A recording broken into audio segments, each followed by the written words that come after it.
Kyrie Irving, in his debut for the Nets, dropped 50, put a 50 burger on him, 50 burger, and lost the game for the Nets. He's the third player in NBA history to score 40 in his team debut, joining Kiki Vandeweghe in 84 and Wilt Chamberlain in 59. He was impressive, no doubt, and still had a chance to win the game with a game winner, which was a really good look, could have made it. But what was your takeaway from Kyrie with his initial performance with the Nets? Oh, it was a brilliant individual performance. Some of the moves, that he executed and some of the finishes were just fantastic. It looked like, he wanted to put his stamp on Barclays and let Brooklyn know that he was in the house. You know what I mean? He's happy to be home. He said it. It's his hometown team. He dreamed of doing that since he was in the 4th grade. And he looked like that meant something to him to go out there and do that. What then stuck out to me next, watching the highlights, was everybody else kind of standing around and watching him do it. Yeah. And they're going to have to guard against that if you're Brooklyn. That's not taking anything away from Kyrie. It's not saying that his 50 is the reason they lost the game. They lost the game for a lot of other reasons. But they will have to guard against him just going crazy with the ball in his hands and having everybody else just standing around watching. Part of the reason they were so good last year was because D'Angelo Russell could do that, but the ball was also moving and other people were getting involved and they were able to supplement a little bit, like the Spencer Dinwiddie's of the world. I think he had 14 last night. Joe Harris.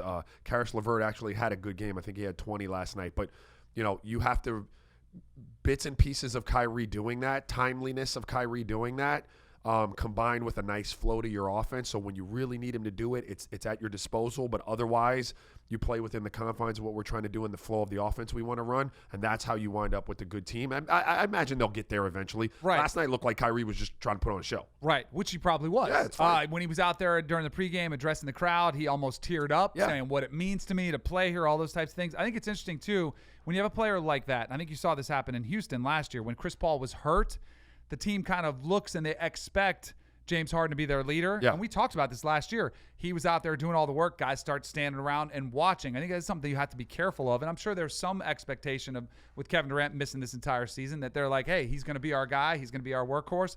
But you still have to work a system out there to be successful, because there aren't so many, you have to make sure you're a complete team out there. What did you think of I don't think we ever hit this when it was announced, the new floor in Brooklyn. I don't like it. The gray. Bring it up again. Can we bring it up Watch again? the highlights. The first thing I noticed, I was like, is something wrong with my TV when I watched it? The way I would equate it to is when you have your iPhone and you put it on grayscale, you can use that so it's lighter on your eyes. You got to get the further away, like the up top look, as we're looking at some more of his handles on this one. It's not as bad from this angle. When you get like the high, like from the rafters type angle, and it more fills on your screen, it's just a weird looking. That's a dope. That's a dope. You're getting distracted by Kyrie's hand. I'm not getting distracted. That's a dope parquet floor, man. You like the gray? Yes, absolutely. All right, see what happens when I you like watch Barclays in general, And man. I like Danny, I mentioned this to you earlier. I like the baseline, how it has like the Brooklyn Nets in the subway font. I like that a lot. That looks cool too. Yeah, it's hot. I like that a lot. It's not the last time we'll talk about it. I mean, listen, I say this. Brooklyn will never beat the Knicks, right? Like in terms of popularity in I don't think New so. York. No, they've tried to, and we laughed about Kevin Durant when he came like out a and said it. generation from now, like when our kids have kids, like is it? I don't know. I mean, the Cubs, White Sox, it's similar to all these. Like, could you ever see the Clippers overtaking the Lakers?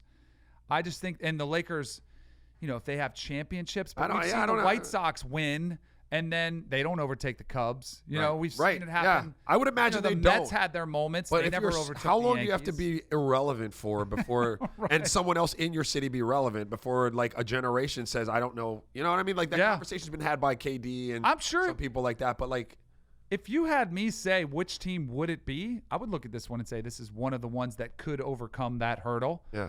Because of that reason. Like you've got, like the Lakers at least won, and that's made it harder, and that's why I don't think they'll ever take them. Sure. The Knicks haven't won in forever. Right. So I think it could be a problem. And maybe it is a shift that we would see take place there.